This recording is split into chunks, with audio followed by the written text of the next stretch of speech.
Assalamualaikum warahmatullahi wabarakatuh. Perkenalkan, nama saya Zakida Nunugroho, absen 33 dari kelas 1211.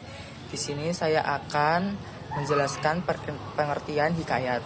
Hikayat adalah karya sastra lama berbentuk prosa dari Melayu yang berisi cerita, undang-undang, dan silsilah. Isi ini cerita hikayat biasanya bersifat rekaan, keagamaan, historis, biografis, atau gabungan dari sifat-sifat tersebut.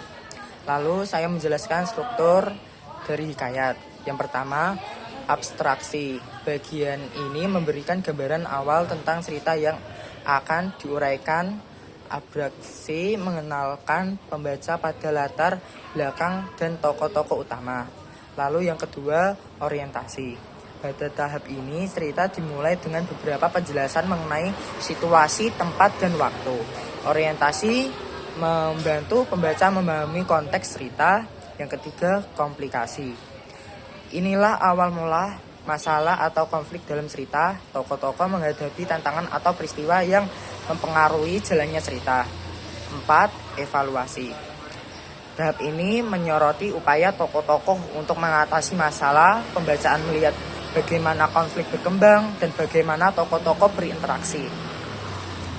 Lalu 5. Resolusi atau solusi menyelesaikan konflik. Ditemukan tokoh-tokoh menghadapi puncak ketegangan dan mengambil keputusan yang memengaruhi akhir cerita.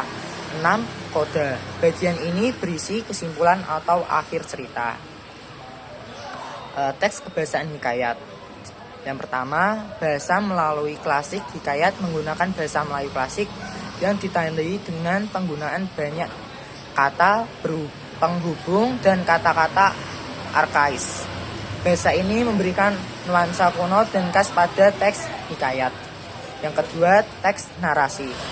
Karena hikayat merupakan teks narasi, karakteristik bahasa naratif juga terdapat dalam hikayat ini, termasuk penggunaan kalimat-kalimat yang